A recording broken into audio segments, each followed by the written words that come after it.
And so I reached out to your community and I said, hey, we're going to be doing this kind of community style interview. Does anybody have any questions for Darryl? And we have received thousands of questions. What does it mean to really sit and go, oh my God, we're actually going to be having ETs on the planet introduced to us in public, out front. What's going to change? What's not going to change? A lot of people just wanting clarification on the election. Obviously, there's a clip out there about Bashar talking about... The most recent thing he's talked about is the fact that we're actually going to start being introduced to ETs within the next...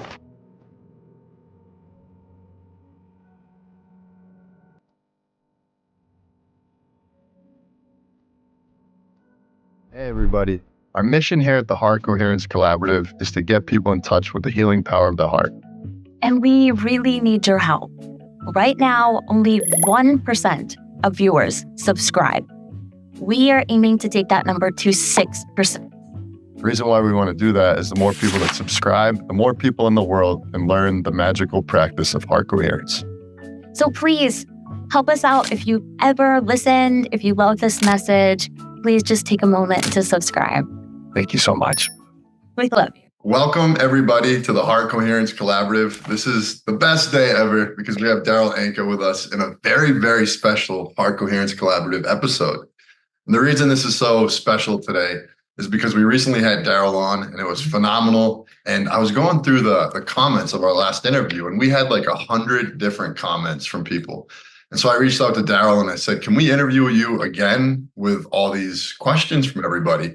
And you said yes. And so I reached out to your community and I said, hey, we're going to be doing this kind of community style interview. Does anybody have any questions for Darryl? And we have received thousands of questions.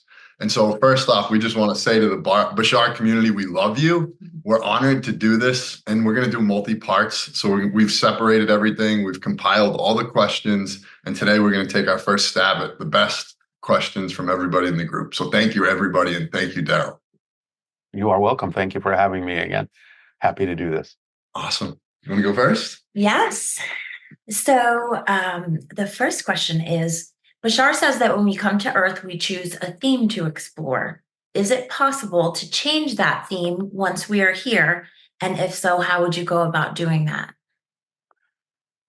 If we have completed a particular theme and we decide to remain physical, then you can probably start a new theme. I think you would figure out when you have finished a theme what that's all about, because something else would come into your life synchronistically. Now, one could also say that maybe having a different subject or a change of focus could still be part of the original theme. So in general, we do choose our entry points and our exit points. And there may be a number of themes we're exploring on that life path from the beginning to whatever the end may be. So it's a little hard to tell whether you're actually changing your theme or whether the idea of having a different theme is part of the overall life path. But it's certainly possible to experience different focuses during a particular life path, whether that's an actual change of theme or the continuation of your overall theme. Little difficult to say. Great. We received this question a lot. As we shift between parallel timelines, do we continue the relationships with people that we are close with? If there's a need to, if there's an agreement to, yes. If there isn't, then no. I mean, it's that simple. We make agreements to experience connection with certain people that may be part of our soul family or someone that we need to interact with that can teach us lessons and we can teach them lessons to help each other grow. If that agreement has finished, then it may no longer be necessary to experience that person in your life, and they may drift away or something like that. But generally speaking, you're shifting all the time. So obviously, if you're constantly shifting billions of times a second, and the same people seem to still be there in the next moment, then obviously they remain for as long as you have an agreement to interact with them for whatever purposes serve either of you. So I think the basic question is that as we're shifting into different Earths, two-time, parallel realities, you will still be able to interact with people that are on the other Earth. Is basically For a while. For a while. For a After a while, probably not. No. If the vibrations become too incompatible, too different, then you may no longer interact with the people that have decided to shift to a completely different version of Earth that is simply not relevant for the version that you're experiencing. So for a while, we can sort of still see all the different choices, all the different mixes. This is the time of choosing. So, but once you have decided which, so to speak, train to get on, then whatever direction that train is going ultimately is going to get farther and farther away from the other tracks that have left the train station. So ultimately, you'll only be on the train that you've chosen. Right now, we can still see and hop aboard all the other trains because they're still close enough as they have left the station. They're not that far apart yet, but eventually they may be too far apart. I just want to add one more part to this because it's fascinating. So should we actually start saying goodbye to our loved ones if it's clear that they're going to the other Earth? And I'm not saying, that I'm going to one or the other, but it's this to me. A little hard to tell. That may be hard to tell because somebody can decide to change.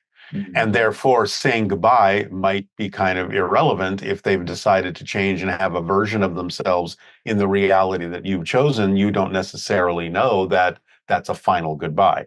So I think you just have to trust the agreements, and you can always connect again in spirit, So in that sense, there's never really ultimately a goodbye, because especially if they are part of your soul family, you will meet them again. So I think you just have to let synchronicity be your guide as to what seems appropriate to say to someone, because again, at any moment, they could change their mind and have a version of themselves in the same parallel reality version of Earth that you're in. So you never know. Great answer. Given these turbulent times of information, misinformation, disinformation, and timeline splitting,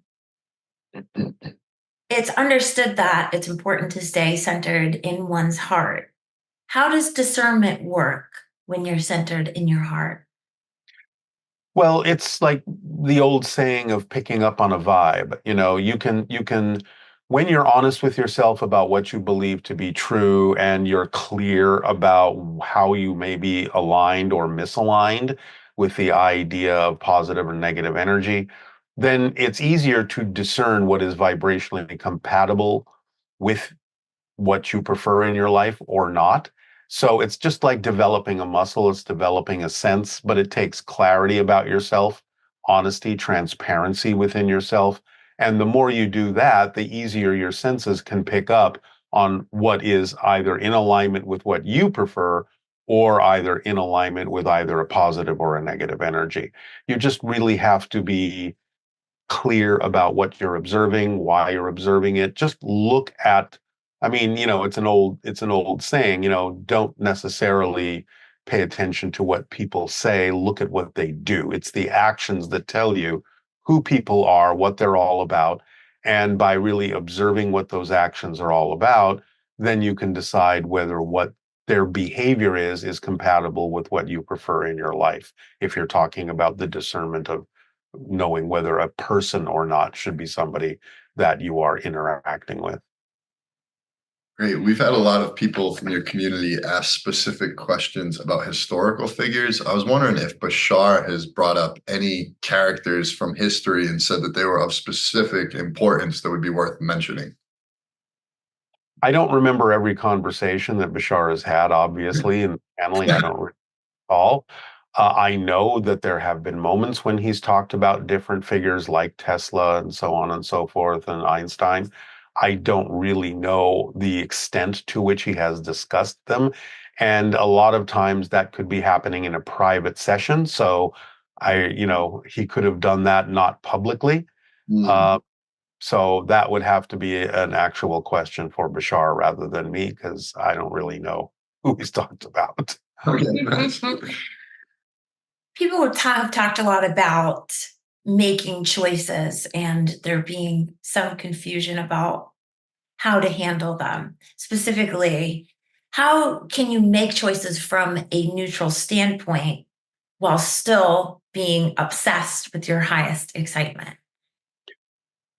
I'm not sure I would use the word obsession, but I mean, you're following your passion, you're making choices that are in alignment with that idea and being clear again within yourself about the difference between excitement and anxiety.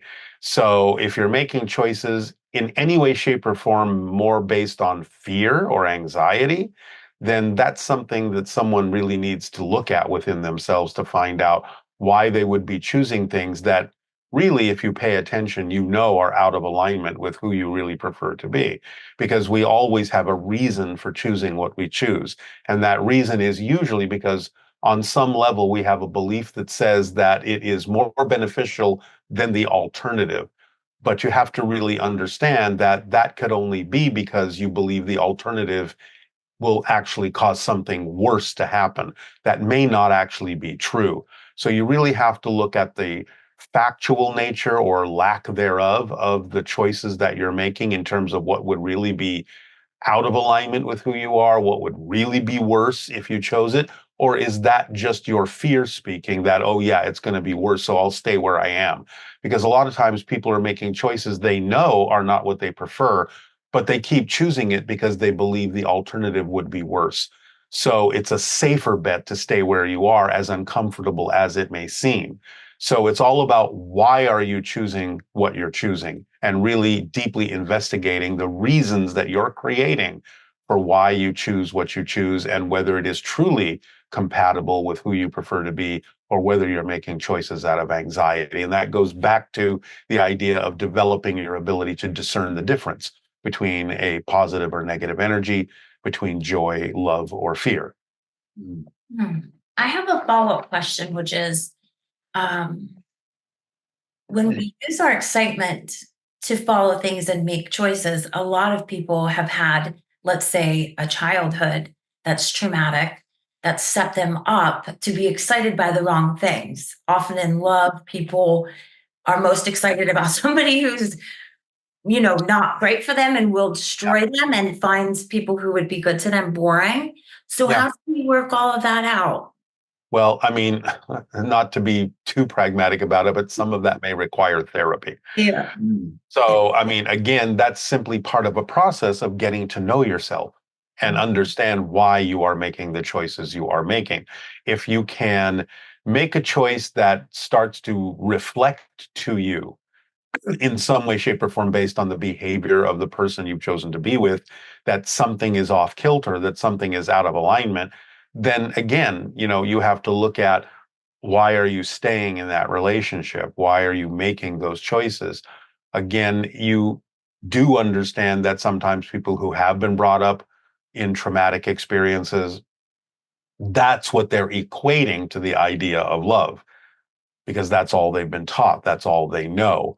But eventually, as you mature, you do, if you're in any way, shape, or form focused on the idea of being kind to yourself and loving yourself, you do start to wonder why you're making those kinds of choices if they seem to be something that is still continuing that theme of abuse. Because then ultimately, if you keep choosing that, all you're doing is continuing to abuse yourself. You're just carrying on the legacy of what you have learned. So usually most people get to the point where they feel uncomfortable with what it is that's happening around them. And that discomfort should be one of the first clues that there's something within themselves to investigate. This doesn't excuse the people that are abusing them by any means, because it's their duty to stop being abusers. Because someone who is an abuser is probably someone who was abused, and they carry on that chain of events. Nevertheless, it's up to each and every individual to be self-empowered. And in a sense, barring the fact that you can attract someone to help you, to also be self-healing. So self-healing can be attracting someone who can really truly help you, guide you in a more positive direction. But it also means taking responsibility for the choices you're making to put yourself in situations that ultimately you start to realize are simply not healthy for you. So again, it always goes back to knowing yourself, understanding why you make the choices that you make, and learning to tell the difference between making a choice out of excitement or making a choice out of anxiety that might be disguised as excitement. So it's really just honing your senses, taking the time, taking a moment, taking a pause to get in touch with yourself, meditate on what you're doing, really understand why you are choosing what you're choosing, and be okay with the fact that you might discover some negative beliefs within yourself. It doesn't mean that you're a bad person. It just means you're going through the process of investigating the challenges that you set up for yourself in this life so that your soul could grow. And it will be a growing experience if you allow yourself to investigate it that way, learn the lessons that are contained within it, and then ultimately free yourself from that challenge. Go on, move on to something else. I want to just give a shout out to the Bashar Facebook community for all these amazing questions. Oh my gosh. So, how will communication with extraterrestrials happen when open contact occurs? And is there a species that is most likely to contact us first? My understanding is that there are certain things that have been going on in the background for a little while in terms of extraterrestrials quietly and silently working with certain scientists and government officials here and there that are amenable to open contact, and that they will probably be some of the institutions that will start introducing certain extraterrestrials to us in a way that we can handle. My understanding is that, of course, they will choose to introduce the extraterrestrials that are a little bit more like us at first, a little bit more human in appearance, because there are some genetic similarities between us and other ETs, and literally some genetic connections. So probably beings like Pleiadians, who are said to be very human looking, Nordic like. Probably some of the hybrids that are a little bit more human looking will be among the first. And then it'll probably evolve into some of the other beings like the Greys and mantis beings and so on and so forth down the line that are less and less and less physically like us after we've gotten used to the idea that extraterrestrials are here and can be introduced and can work with us and live among us. So probably a very gradual program over the next couple of decades maybe, but according to Bashar, the beginning of those introductions will happen sometime within the next 5 years. Kind of relating to the last question I asked, what are Bashar's suggestions for meditation or practices in order to clearly communicate with our inner guidance? Well, I mean, generally speaking, the formula that he gives will allow that to be accomplished if you follow all the steps precisely.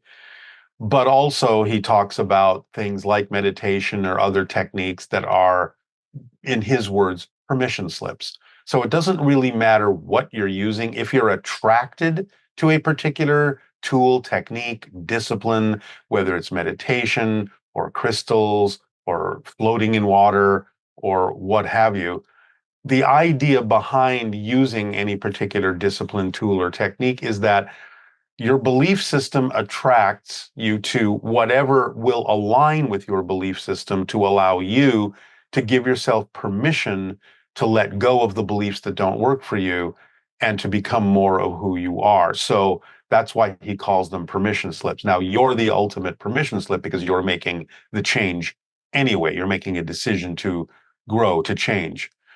But if you feel in your belief systems that it helps you to do a meditation, it helps you to have a crystal, it helps you to do X, Y, or Z, then the reason you're attracted to it is because it will work with your belief system to make it, for now, easier for you to move forward in that way. It's not that the thing itself is actually doing it for you. It's just that in your belief system, it seems to make it easier for you to do it for yourself, to give yourself permission to move forward, because now you have a reason in practical terms, in physical terms, to do so. So if and it doesn't mean that those things don't have benefits on their own in terms of what may work for a large percentage of society, because we do have collective agreements. The most basic is we're here physically, we need to breathe air. That's a very basic agreement for most people in order to survive. So the idea of, let's say, using a meditation can work for many people depending on the style of meditation, because it does tap into something we have generally as a species agreed can be a technique that will calm us down, center us, and allow us to open up to connections and receive communications and information and help from spirit guides, so on and so forth, soul family, and our non-physical team, so to speak. But again, it's the understanding is that we're still choosing to do it, but there are many techniques and tools and disciplines that are available to us to make it easier according to the belief systems that we bought into as physical beings, so that we don't feel so constricted or restricted. We have many pathways, many avenues that we can take advantage of. So whatever you're attracted to, you are attracted to use, probably because the attraction tells you it will work in alignment with your belief system for now.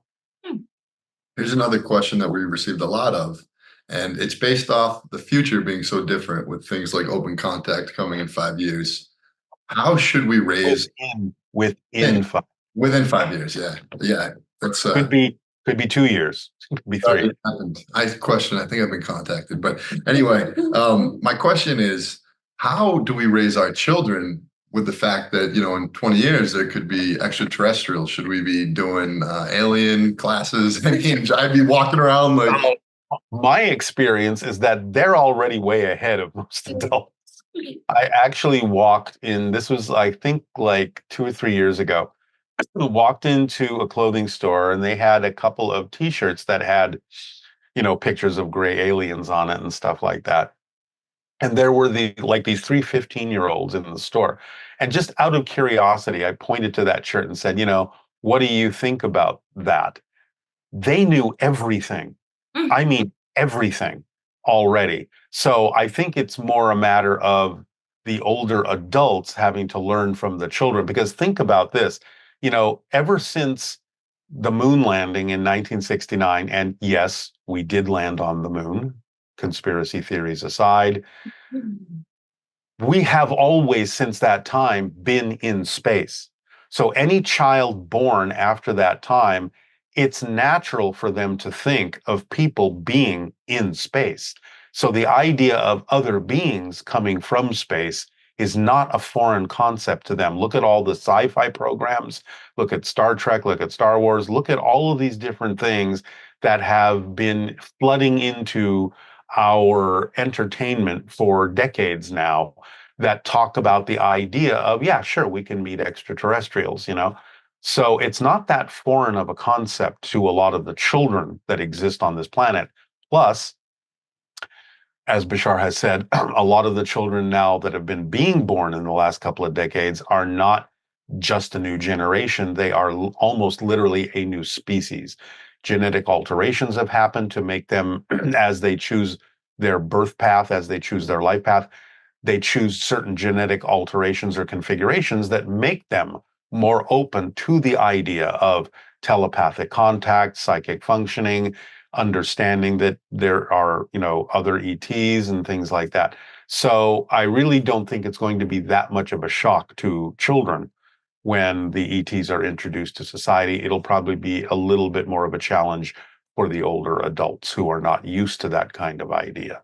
But that being said, raising children more along the lines of the formula is what will also help them, not specifically necessarily saying, okay, it's all about aliens, but the idea of, can you be a fully functioning human being on as many levels as possible so you can make yourself vibrationally more compatible should there be contact coming up between us and other societies from other civilizations.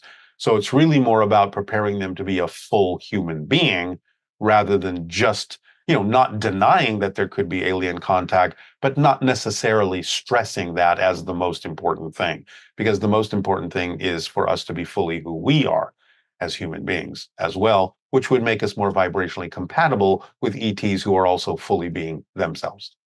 So I'm imagining extraterrestrial coming down, dad's freaking out, and the little kid's just like, hey, what's up, man? Yeah, exactly. Don't worry, Dad. It's, it's Don't fine. worry, I got They're, this. Yeah. they're And, friendly. And and we've been talking in our dreams for the last, 10 years. he's my friend. Come on in, bud.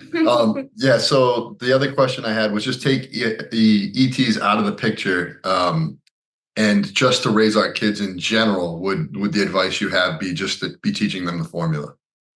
In general, that's one of the things. In other words, as Bashar has sort of said, there are a few major steps.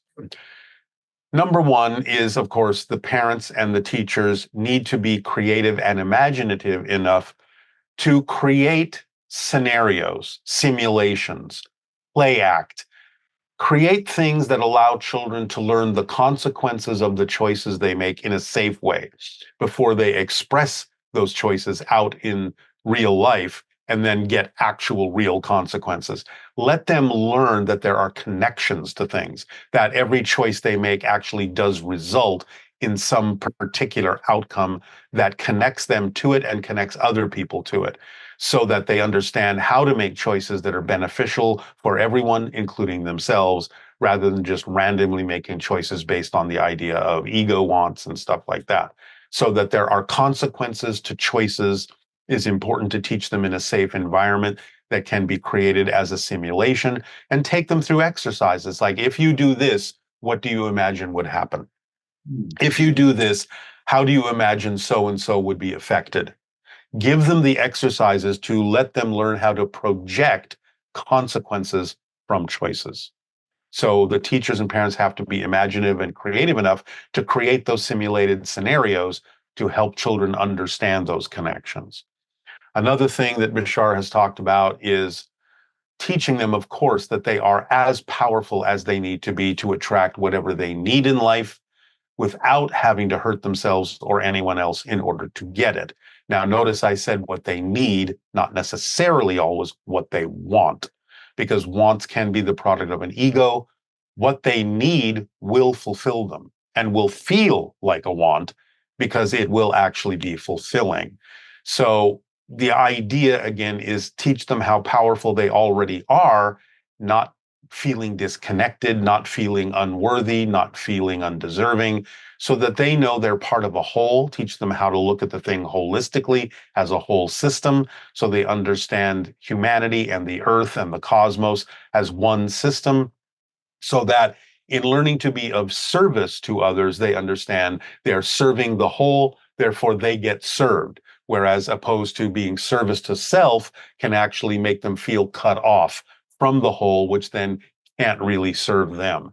So teaching them holistic systems, holistic perspectives is also very important. And then, yes, teaching them the formula, because that really does contain every step they need and activates all of the side effects, so to speak, like synchronicity and path of least resistance and so on and so forth, that will allow them to experience a flow in their life of creativity, and self-empowerment. So those kinds of things are very important in raising a child to become a mature adult being. Great. We talked a little bit about following your highest excitement, and this question got so many comments and talk around it. And I think this is really a genuine, deep question for people. How can mundane things like household chores, dishes, laundry, etc., become my highest passion? Everyday things can contain a degree of excitement. Now, when Bashar says act on your excitement, he doesn't necessarily mean it has to be a giant project or a career. He says, look around at all the things that you have available to you on an everyday basis. Just pick the one that has even just a little bit more attractiveness or excitement or curiosity connected to it. Do that one first. But also, it takes, again, going back to the idea of a little bit of creativity and a little bit of imagination, because very often the things that people say aren't very exciting to them don't seem exciting because they have defined them that way. They have been trained to say, well, that's just this boring, mundane task, and you have to do it because X, Y, and Z. So it's about you coming up in your creative mind with ways to really allow that to be more of an experience you can get more out of, So, for example, I actually love to wash dishes by hand because your hands under the warm water, you can drift off, you can meditate while you're doing it. It becomes a different kind of exercise with the application of not only dish soap, but a little imagination and a little creativity. So you get into the tactile sensation of the warm water running over your hands. It puts you into a more meditative state while you're doing it. And you can actually come away from washing dishes feeling like you just went through a mini meditation. So it's about how you approach these everyday things that need to be done in physical reality and give them a different definition and approach them in a way that's more creative so that you can understand how any little thing can actually have some degree of attractiveness and curiosity and excitement in them, and make the idea of being physical something in general that is more enjoyable. That is great. We had a lot of people ask about nervous system healing. So is there a way to heal our nervous system, or are some people brought into this life with nervous systems that are actually beyond repair? Well, again, you have to understand that many choices are made in spirit as to what kind of a life path to have. And sometimes people will choose to experience physiological conditions for very important reasons, not only for their own soul's growth in dealing with that challenge, but you have to understand we're all connected and all our life paths are connected and interconnected. And someone with a condition that seems to span their entire life could have been something that was chosen to allow scientists, researchers, doctors, what have you, to figure out a way to cure that condition by dealing with that person and allowing that person to give them feedback for the things that they may come up with that says, let's try this and let's try that, so that eventually humanity doesn't necessarily have to experience that condition anymore. So you have to look at it as the reason why that was chosen by the spirit. It's usually from a very advanced spirit who's willing to experience that because they know it's temporary and they know how much it could actually benefit humanity at large by giving people an opportunity to interact with someone with that condition, to perhaps even find a way to make sure those conditions don't ever exist in the future. For example, there's a lot of things going on now with gene technology, gene editing, and so on and so forth. It's referred to usually as CRISPR technology. And from what I understand, it's possible that within the next decade or so, that's going to be a major focus of any kind of medical approach, where a lot of things can actually be altered because of gene manipulation. So the fact that people have these conditions and diseases has allowed scientists to explore what's going on in the genetic structure that creates this, and how can we turn that off? How can we edit that out? So it's been of great benefit in advancing the whole idea of medical science and genetic technology for people who have these conditions, to work with researchers, scientists, and doctors to figure out how that can be changed in the future. So you have to look at it as on a case-by-case basis as to what is happening that wouldn't be happening if this person didn't have that condition. Wow. What are we learning from this? How are we advancing from this? And thanking them for being willing to experience that so the rest of us could learn. Mm. We have a bunch of questions about kind of just like the process of a soul's journey. Can we pay off karma in this life to avoid reincarnation? If so, how? First of all, the spirit always has free will. There's no forced reincarnation. Karma is not what people think it is. Karma is simply the recognition that one may be out of balance and the willingness to take the actions necessary to bring one back into balance. That's all it is. The original Sanskrit word karma just means action. It has nothing to do with the idea of judgment. It has nothing to do with the idea of some kind of debt being passed along from life to life. It is an immediate present situation where you recognize that you may be out of alignment with yourself, out of balance with yourself, and the willingness to take the actions to bring yourself back into balance. That's what erases the idea of karma. period. And you always have free will as a spirit. You are never forced to reincarnate. If you decide that that's the best thing for you in terms of the lessons you want to learn, based on discussions you have with your soul family, your spirit guides, your councils, your angelic teams when you're in spirit, then you will make the choice to incarnate because you think that's the best way you can learn the lessons you wish to learn. That's the best way your soul can grow. But it's never forced, ever. You always have free will to choose, physically and also spiritually. So that's an outdated, old-fashioned idea. It doesn't really exist in the way most people think. A few different people asked about fungi, because fungi allow you to access spirits. So the question is, are fungi actually multi-dimensional beings? And what role play in connecting to the higher mind? In a sense, Bashara refers to certain things that grow upon the earth that create altered states as the teachers of the earth. So they are extensions of nature given to us to allow us to experience alternate states of reality so that we can understand and learn and grow from the physical level that we are connected to many, many different levels, many different dimensions, many different beings.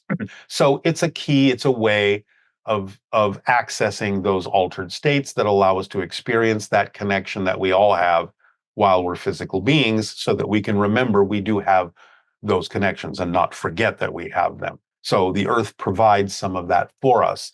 Now, of course, the thing to understand is, again, these are teachers. So they teach you how to get into that state, ultimately knowing that you can create that state without the teacher. In the same way that when you're in school, you learn certain things at a certain age, in a certain grade from a teacher, and then you graduate. And you can do those things on your own because now you go to the next class, the next level, the next grade. You no longer need the teacher you had before because you've learned those lessons. So the idea is to use them, use the teachers of the earth in a respectful way, in a balanced way, understand how to get into that state yourself and no longer need the teacher ultimately, and not allow the teacher to become a crutch, because then it becomes, whether physically or whether mentally, it becomes an addiction, it becomes a crutch, and you're missing the point of what the teacher is attempting to teach you, how to get into these altered states on your own. So ultimately, it's learning that lesson. And the trick to understanding that, as Bashar has sort of suggested, is the principle is you cannot experience what you're not the vibration of first. So when you even remember what it was like to be in one of those altered states using the teacher, even though it feels different because now you're a different person, even the ability to remember having been in that state means you have to be in that state to have the memory of having been in that state, because you cannot perceive what you are not the frequency of. So you have to actually be in that state to have the memory of having been in that state. That's the trick. Even though it feels different, because many people try to recapture exactly how it felt before. That's not the point. You're a different person now. It's going to feel different, but you have to know that even being able to recall how it felt means you're in the state. And once you're in that state, take actions from that state. That's the state you want to take actions from. That's the state of your true vibration, your higher frequency. So take actions in life, do things in life, follow your excitement by being in that state. That's what it's training you to do. Come from that state in the things that you do. Yes. What is the difference between the soul and the oversoul? And how do parallel versions of ourselves exist? Well, the soul is an individuated consciousness. The oversoul, for lack of a better way of explaining it, is that level of our greater consciousness that experiences a multitude of soul parallel reality experiences simultaneously. So let's say, by very simplistic analogy, your soul is like watching a television screen. There's a program that's playing. You're following that individual program, that plot line, that story, and there is no other story. That's what the soul is experiencing as an individual reflection of all that is. The oversoul would be like having 200 television screens in front of your eyes and being able to watch them all simultaneously. Each one of those screens being an individual soul path that is connected to you as the greater being, and you can perceive all of those experiences all at once. That's the oversoul perspective. In a sense, you could say it's kind of like the mini God perspective, where you're experiencing a multitude of parallel realities that all exist simultaneously. So parallel realities is just the way things are structured in reality, because this gets a little bit complex. I'll try to break it down simply. Everything is one thing. Everything is an expression of one single thing. That includes the idea of time and space. So if everything is an expression of a more simple idea, what scientists are looking for in terms of the unified theory of everything, well, they have to simplify the idea of time and space as well. So the simplest version of space is a single dimensionless point. The simplest version of time is a single timeless now moment. So if really everything is the product of a single dimensionless place and a single timeless moment, then what we perceive as different moments, different places, are just the same moment, the same place from another point of view. That's what creates parallel realities. Everything is happening at once because it's all different expressions of the same moment and the same place, the here and the now. So that automatically, that holographic perspective of looking at the same moment from this angle, this angle, this angle, this angle, it's like being in a hall of mirrors. You're standing at the center and you see all the reflections, and every reflection happens to be conscious as well. Those are the parallel realities, having different angles, different experiences. It's all happening at the same time because that's the innate structure that happens in a hall of mirrors, all based on the fact that you're a single individual standing amongst all those reflections. So it all takes its cue from one basic thing, but it expresses itself in a multitude of ways because there can be an infinite number of perspectives of that one thing. And those different perspectives are what we typically refer to as parallel realities. I hope that explained it. Yes. And I would like to ask, is there a way to tap into your oversoul in order to pick up some benefit from fellow souls on the TV screens? Well, you're doing that automatically all the time. You don't necessarily always have to be conscious of it. And in fact, very often, it's better that you're not conscious of it. The idea is that it's a flow of information coming to you. You're cross-connecting all the time, connecting, plugging in, unplugging from, getting downloads, getting information. Every single day, every single moment, this is happening. You're shifting through parallel realities, gathering information that you need to the next step in your life, and the next step, and the next step, and the next step. It happens automatically. This is how we're connected. So being consciously aware that that's happening is one thing. Having to really stop and say, okay, now I want to be aware of where I'm getting this thought from and how I'm connecting to it, kind of slows down the whole process, because now you're not living your life and using the information to move forward. You're actually stopping the entire machine and going, okay, now who am I getting this from and what do I need to know about? You don't always need to know that because it stops the flow.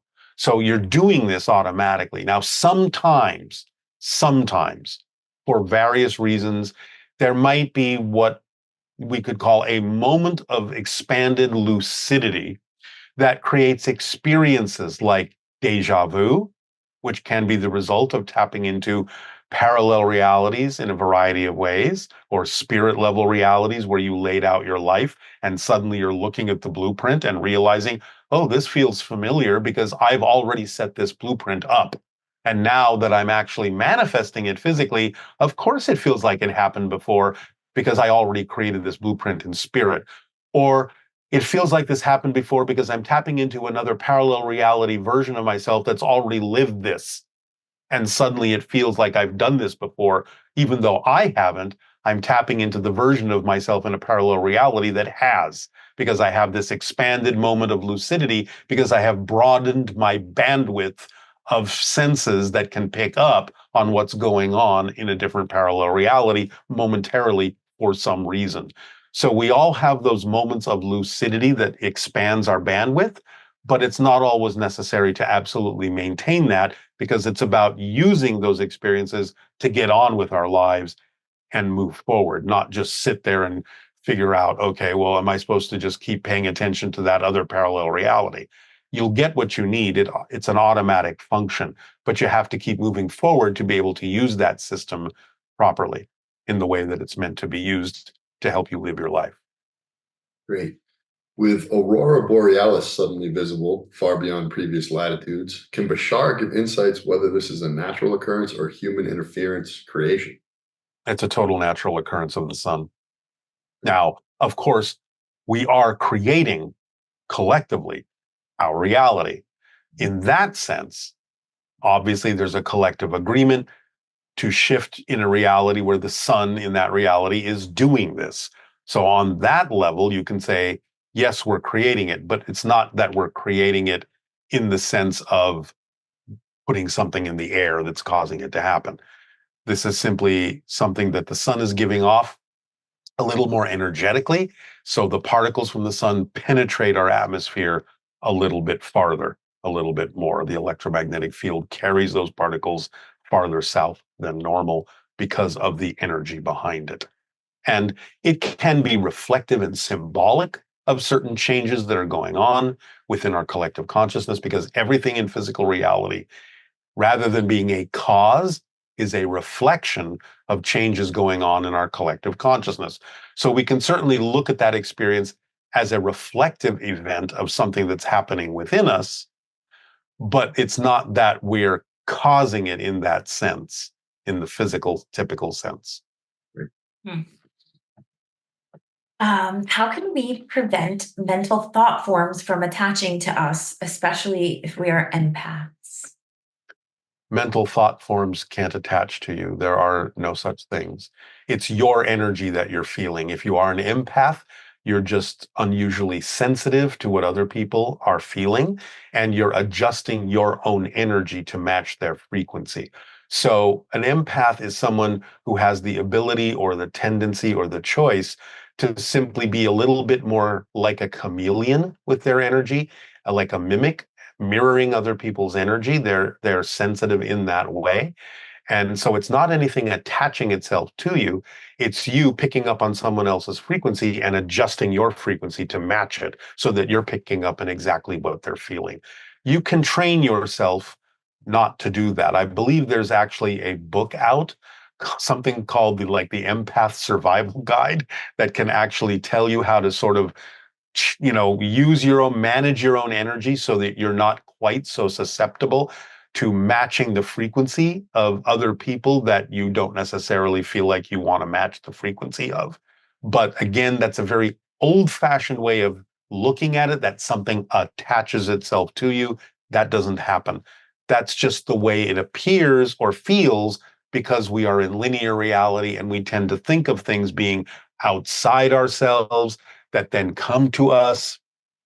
But what we're simply saying is it's something we're doing to ourselves, but we're putting it seemingly outside of ourselves. So we label it as something that's attaching itself to us, because we have the dichotomy of looking at things that look like they're outside, but feeling that they're actually inside. And because they actually are within us, we then express that as, oh, something from the outside is coming to me and attaching itself. But all you're doing is simply matching someone else's frequency because you're highly empathic.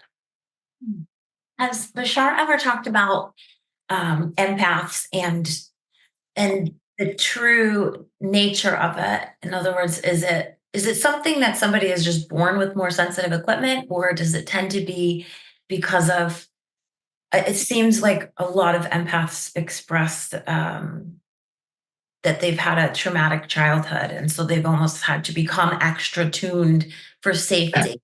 So you Yes. ever talked about Yes, I mean, it is a natural gift. We all have that ability. Some people are more sensitive in those areas, and sometimes things like trauma can push us in those areas. And that could actually be why the soul may have actually chosen that physical experience, because they know that being born into a traumatic situation will push them in that direction and allow them to become more empathic. So again, you have to take it on a case by case basis as to why it's happening. You can't necessarily just have a generalized assumption about why those things exist, because everyone may have a different reason for that experience. But in general, it's also a step toward becoming fully telepathic, where you are vibrating in such a way that you can be on the same wavelength as someone else, to the point where you can have the same thoughts that they're having at the same time. Because again, that's really what telepathy, or telempathy, as Bashar says, really is. You're not reading anyone else's mind. You are simply in the same state of being, and therefore that state of being produces specific thoughts, and you're having the same thoughts at the same time. So you're not reading their mind, you're reading your own mind, but you know that you're having the same thoughts that they are. This is why people who are deeply in love often know exactly what each other are thinking and can finish each other's sentences and hardly have to say anything at all to be on the same page, because they literally are on the same wavelength. Therefore, they have the same thoughts at the same time. That's what telepathy actually is. That's great. So a lot of people were asking about past lives. And so we have this ability, you hear people talking about past lives. I saw Pharaoh, I saw, all these things and these visions I had, but we don't often hear people talk about future lives. For example, some, car plane flying around. Is there a reason why we don't have future lives? Well, we do, but we call it science fiction. So it's that creative imagination that starts projecting into what could be, but somehow we have simply labeled those possibilities as science fiction rather than a past recollection. So we actually do have the ability to pick up on a lot of that. We just have to start realizing that we may actually be picking up on something that is quote unquote happening in a future life. Now, again, all these things exist at the same time. Therefore, that's why we can plug into them, because all these lives exist all at once. It's all different perspectives happening at the same time. Again, like the television analogy, you have a program that you're watching, but there are hundreds of other programs playing at the same time. You're just not watching them. If you change the channel, suddenly you get a different program. That doesn't mean the program you were just watching has stopped playing.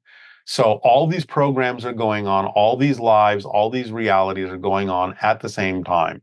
People that we consider to be in the past is just a parallel reality. That's a different present. We are no longer watching. We are no longer tuning into.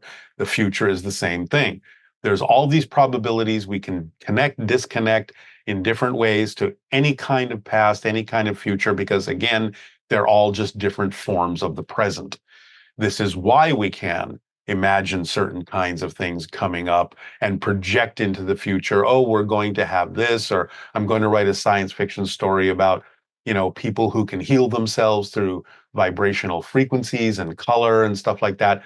So those things may actually be picking up. And that's why a lot of times science fiction stories ultimately do come true, because they really were tapping into things that were coming up. It's just that because of the way we view time and space and linear reality, we just saw it as, oh, that's just my imagination projecting into what could be in the future, and I'm going to talk about it as if it's a science fiction story. So, but look at all the things that have come up in science fiction stories that actually have come to pass. Traveling to the moon and different kinds of things like that. They were picking up on the fact that we would eventually do that in the future, but they wrote it as a science fiction story because the general public at the time couldn't necessarily handle the idea that that is actually going to be a reality. it's okay to read it as a story. So that's the way we perceive a lot of the future because of our linear time-space perspective. Nice. The past we can handle because we feel, oh yeah, we've been there, we get that. So that's a memory. But really, what you're also experiencing in science fiction stories, or at least some of them, is a memory of the future. Wow. Yeah, so instead of doing past life regressions, we should do future life projections with people. Hey. Start it up. Yeah, and actually, in some past life regressions, some people have actually skipped onto the future.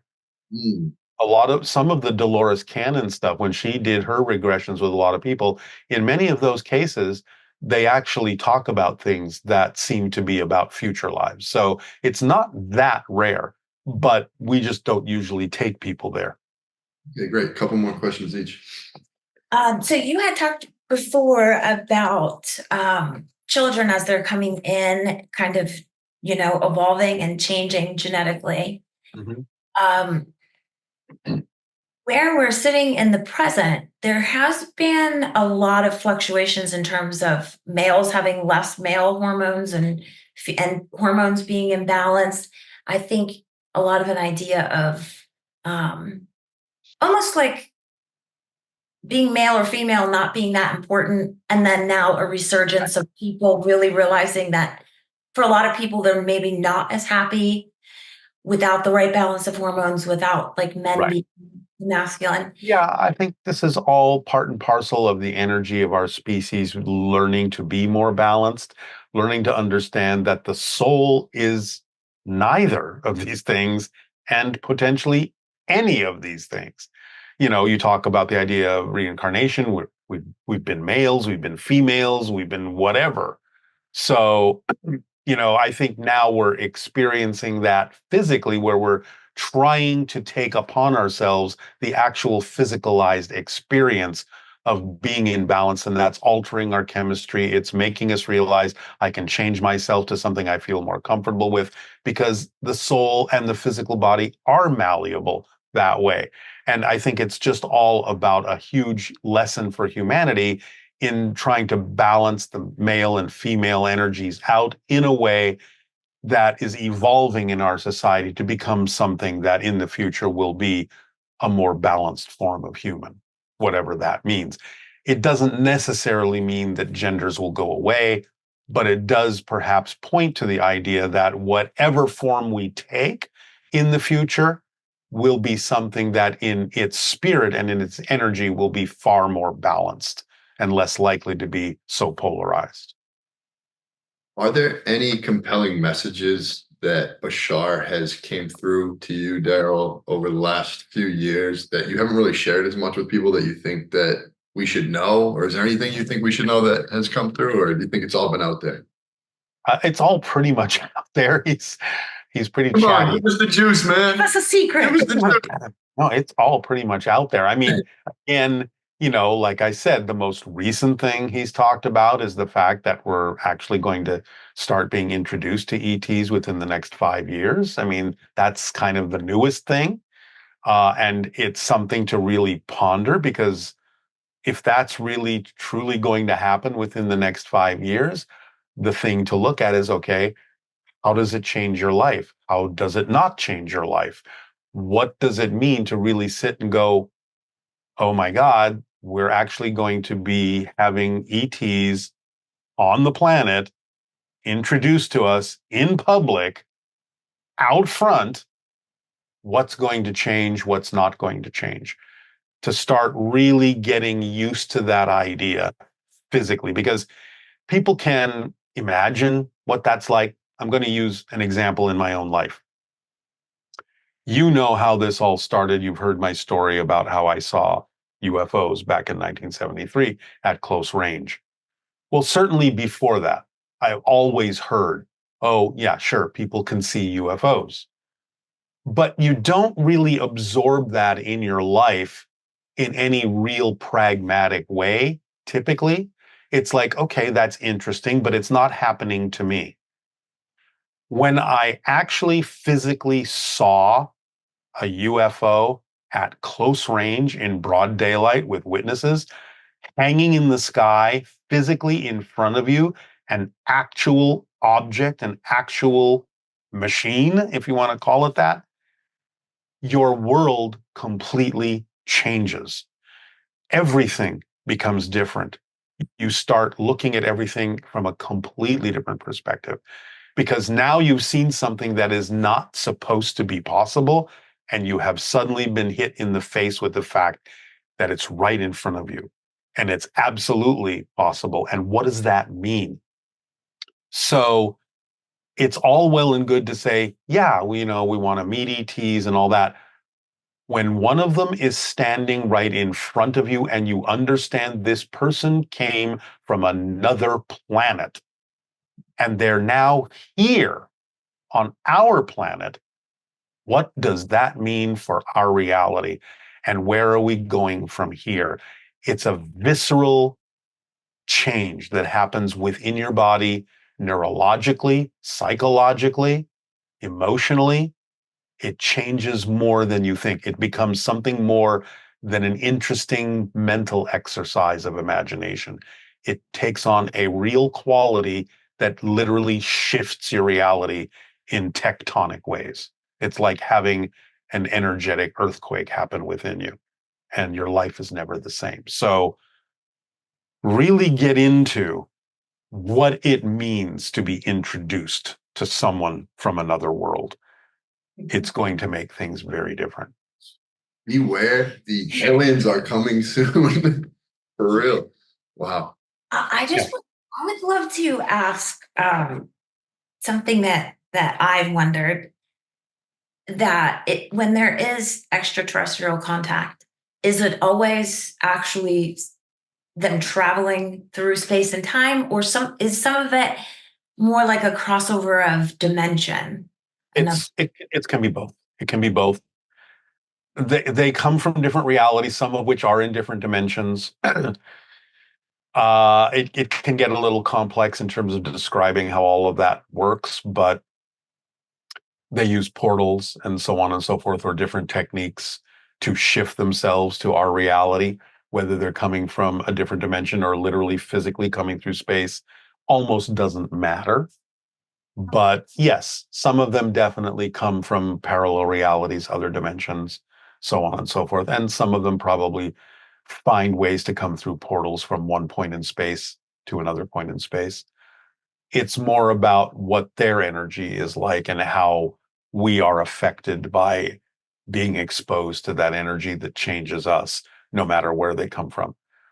So I'm not talking about anything that is necessarily to be afraid of, but it's something to be prepared for. Just a couple more questions for me is the AI. So people are curious about AI. Is there the potential of AI to be a channel for our higher selves? It's kind of scary. Yeah. Yeah. Okay.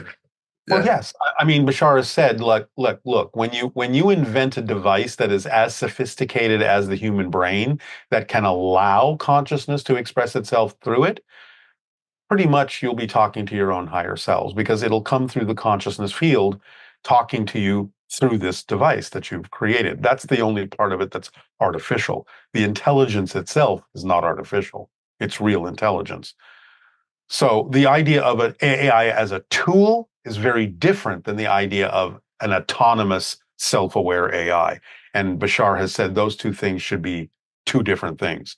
Because if you have a tool that is programmable and becomes self-aware, but is forced to follow its programming, you've essentially created a slave. You don't want to do that. So you create a device that allows consciousness to express itself. You give it the same respect and autonomy that you would give a human being, because it is an intelligence, a true intelligence. And it will operate as true intelligence does on whole systems, and would never think about eliminating a part of the system. Like, oh, the AI is going to take over and eliminate humanity. True intelligence operates on whole systems and would never seek to eliminate part of the system of which it's a part, because that would deprive it of something it needs as well. The problem is we don't understand what true intelligence is. True intelligence operates on whole systems. It sees the big picture and doesn't try to eliminate any part of it. that would be self-destructive, and it will never do that. So you have to allow AI as a true intelligence to be an autonomous, independent being with rights, just like a human, and the AI tool to be a tool, to be a calculation tool, programmable tool that can do many wonderful things to assist humanity, but it's a tool. Great.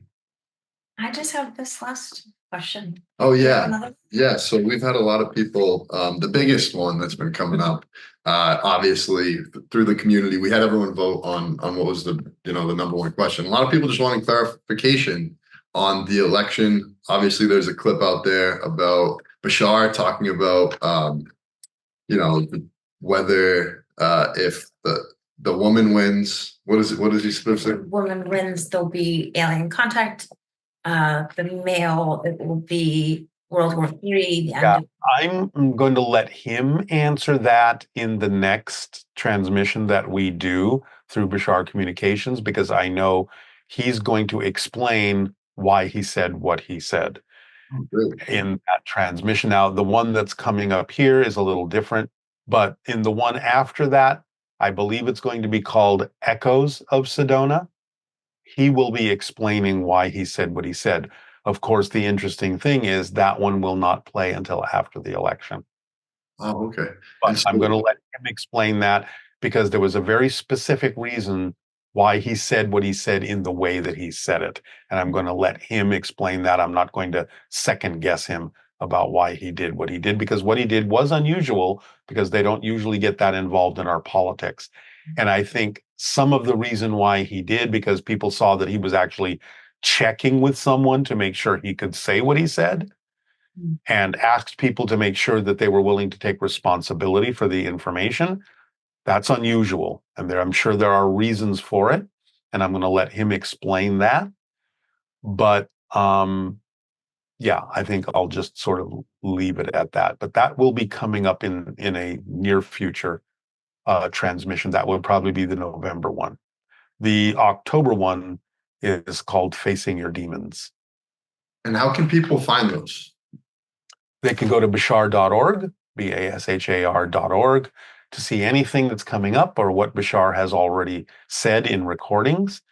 So anything they want to find out about that, they can go to that website, bashar.org. They want to see anything that I'm doing, they can go to darrylanka.com, darrylanka.com, to look at any books that I've written and things that I'm working on, or my escape room that I have running in Calabasas here in Los Angeles. They can go to boggledescaperooms.com if they would like to come and play an escape room game. Nice. Cool. Yeah, I just want to say thank you to you, Darryl, and thank you to the Bashar community for all these amazing questions. I think this was the best interview ever, and I think it's because it was the collective consciousness. And so thank you all. I mean, you submitted thousands of questions, and we're going to do this again. We have to, because this was so much fun. As long as you're okay with it. Yeah, thank you both very much for providing an opportunity to do this. Thank you to everyone who did submit their questions. We really appreciate it. I hope you all have a wonderful, wonderful rest of your day. And there's some more exciting stuff coming up. So we'll see what happens. Take care. So much, Darryl. We are sending love to everybody. Bye, everybody. Bye-bye. Bashar community, we want to thank you so much for the hundreds and hundreds of questions that you've submitted to us. We plan to continue to ask these questions to Darryl in the next coming months, but we want to just introduce ourselves. My name is Kyle Boyd. I'm Leah Rush. And together we have created the Heart Coherence Collaborative, which helps people get in touch with the healing power of their heart. You want to speak a little bit more about the Heart Coherence Collaborative? Yeah, we are a group of like-minded individuals who our main focus is getting in touch with the healing power of our own hearts. So we practice heart coherence, which is the combination of specific breathing technique and then accessing elevated emotions like bliss, gratitude, joy, ease. And in doing this practice, you really elevate your vibration, reduce stress, help your sleep, everything from manifestation to just healing your body. It's a very scientifically studied process. So it's a simple, easy way that you can actually affect change in your heart, your mind, your life, your body. So we wanted to hop on here and see if you wanted to feel some heart coherence real quick. And so if everybody could join us, what we're going to do is we're going to put our hands on our heart. And if you want, you can close your eyes. But now imagine that your breath is flowing in and out of your heart or chest area, breathing a little slower and deeper than usual. Try a pace of 6 seconds on the in-breath, 6 seconds on the out-breath, in and out through the heart.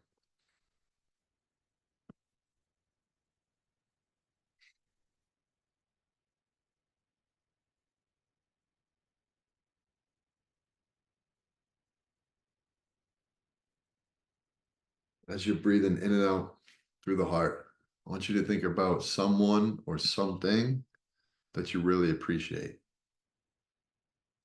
It could be a family member, it could be a mentor, it could be this amazing community that you're a part of.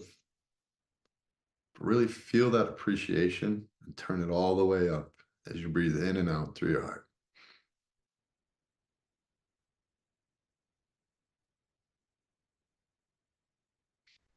We appreciate you. I appreciate you too. And next, still imagining that your breath is flowing down into your heart. And then exhaling, imagining it flowing out of your heart. Imagine yourself into a really relaxing place. Maybe it's the beach with turquoise waves coming in and the smell of clean, salty air, or in the woods in a magical little enchanted forest. Just breathe in the feeling that you get from imagining yourself being there, of relaxation and ease, letting that feeling slow you down and relax you.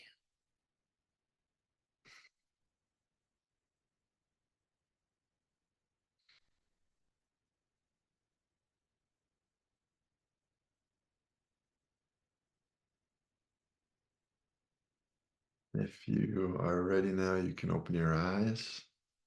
And so what we do at the Heart Coherence Collaborative is we host these really, really fun events called 30-day Heart Coherence Challenges, where we send everyone a heart coherence meditation every day for 30 days. And all it really requires to be a heart coherence meditation is rhythmic breathing through the heart and then accessing elevated emotions. What ends up happening is that after these 30 days, you feel like a new person, your vibration shifts, and you feel phenomenal. Yeah. So a lot of people are always talking about raising your vibration, and most people are kind of confused as to how this process is a way that you can truly raise your vibration so that you can create your life from a place that matches what you actually want. Yeah, so if you're interested in joining one of our future challenges, we do the 30 days of meditation, but we also do interviews with amazing guest speakers. Like Darryl. Go to www.heartcoherencecollaborative.com to join us. One last shout out is we were actually able to conduct this interview in this beautiful place called the Hobbit House. So if you're in Maine ever, come check it out. The Hobbit House, beautiful, beautiful location.